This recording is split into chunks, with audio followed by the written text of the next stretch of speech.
Hello, and welcome to another episode of A Shot of Whiskey Live.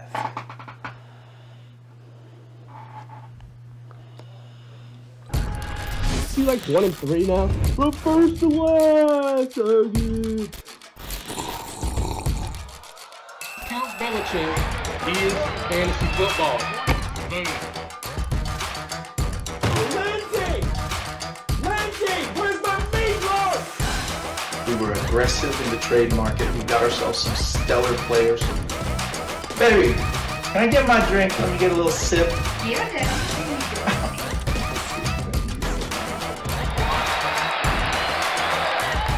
About to go do some fishing. Gonna catch me a big old marlin over there in that pond in the neighborhood. How are you supposed to get big time points when your quarterback doesn't hand the ball off to your running back?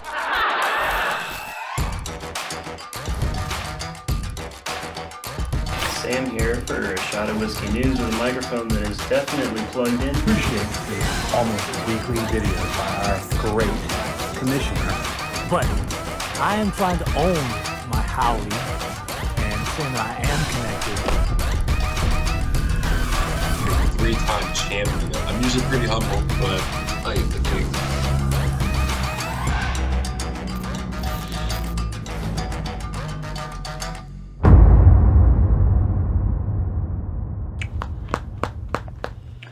Well, hello there.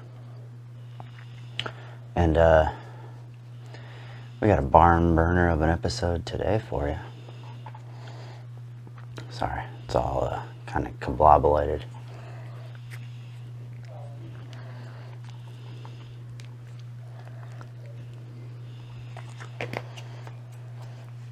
Alright. Now, why don't we go back to the future and look at last week's scores. Jaeger Bombs finally got themselves back on track after a 2-game losing skid with a 136-116 victory over Dak Picks. The Dongers shattered their record. Well, I wouldn't say shattered, but they beat the record by 1 point, and they destroyed Soldier Field by 100 points, 233-132. Took on my pickle, picked their 4th straight victory, and still the only undefeated team, 132-114 over Poop Deck. Duce Dre, after starting out pretty hot, have lost 2 in a row. Ballers won their 3rd straight, 156-107.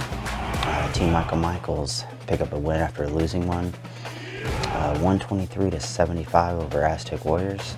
And Island Howard continued their hot streak.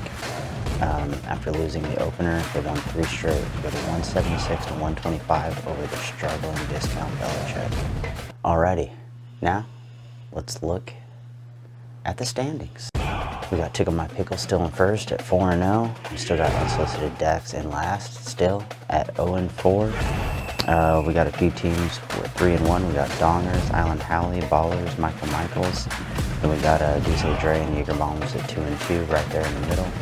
And then we got the bottom feeders, Belichick, Fields, Poop Deck, and Aztec Warrior all at 1-3, trying to get back on track this week.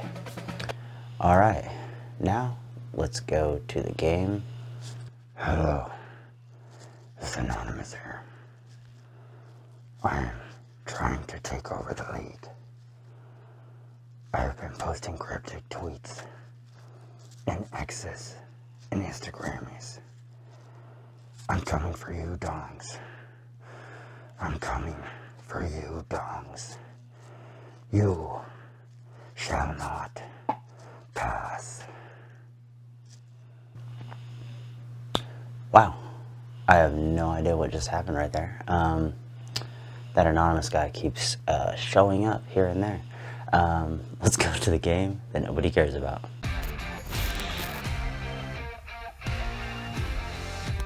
This week's game that no one cares about is going to be Team Michael Michaels and Duce Dre. Duce Dre, after starting off strong, has been struggling. They definitely have a lot of potential. I mean, anything can happen with them, especially with Tua and Waddle on their roster. They can put up a banger. Last week they kind of got stuck starting quite a few Panthers and quite a few Dolphins, so they kind of got screwed over. Now The only reason I'm saying no one cares this week is because they got the Washington Redskins defense already starting them out with -4 points. No one cares because Michaels is going to pull it out this week. I will say it will be a tough one, but no one cares about Michaels or Duce right now. So, yeah. Let's go on to the upset of the week.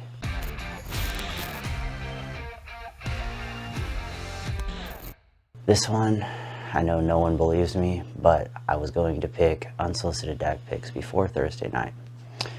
And let's tell you why.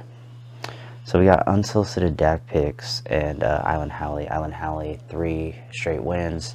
Dak picks 4 straight losses. However, 52 points from more on Thursday for Dak picks gives them to a head start. They're on pace right now. Island Howley scares me by going with Daniel Jones. They don't have a choice because of Herbert being on a bye. They still can put up a lot of points. They have put up a lot of points every game this week except for week 1 when they still put up 130 something. However, I'm going to go with Dak picks in the upset of the week. And now we're going to go to the game of the week.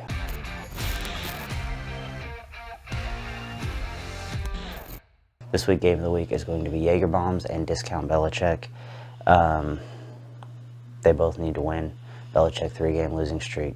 Bombs did get back on track a little bit at 2-2, but both teams had a lot of hopes of being a Final Four, if not a finalist this year, and winning it all. So this should be a good matchup. Right now, Belichick is projected to win by 143-128. They had McLaren on Thursday, got him 8.9. Robinson got him 8.3. So right now they're starting off with even. Yeah, I don't know. Right now I would say it favors Dobbs might be that sneaky pickup for Belichick. I would say it's favoring Belichick at the moment, but we shall see. I'll go Belichick in a close one. Close one. 141-140.9. They'll win by 0.1. All right, ladies and gentlemen. Now, like I said, I'm going to take a little blast from the past and check out what it was like in our inaugural season. As we take a look back in 2014, there are 4 original members: King Dinglings, Jaeger Bombs, Aztec Warrior, and Big Red, now named Island Howley. In that first year, Dongers went 10-3, Jaeger Bombs went 4-9, Aztec went 3-10, Big Red or Howley went 1-12. Playoffs were pretty crazy. Nobody's perfect, and Cornhole were the top 2 seeds. Monkey Bucks, the 4 beat the 5 seed, and the 6 seed upset the 3 seed Dinglings in the first round. We then set up a 1st and 4 seed, with the 1st seed Nobody's Perfect winning, and the 6 seed upsetting the 2 seed. We then went into the final game. Our first ever Shot of Whiskey Bowl was the 6 seed versus a 1 seed, and the Young Bulls at a 5-8 record upset the 11-2 Nobody's Perfect to win the inaugural championship. Fun fact about the Young Bulls that year is they ended up starting Mark Sanchez in the bowl. This was also the very first year we had the draft. First round, some interesting for a dynasty league. Peyton Manning ended up going number 1 overall. As you see, some other teams took some young players like Jamal Charles, Eddie Lacy. If we look here, some possible game changers that teams did not keep long enough. Actually, round 11, Mike Evans, a very young Mike Evans, got drafted by the Jaeger Bombs. Round 13, a young DeAndre Hopkins got drafted by the Jaeger Bombs, which eventually traded to King Dinglings to help build their dynasty. You're welcome, by the way.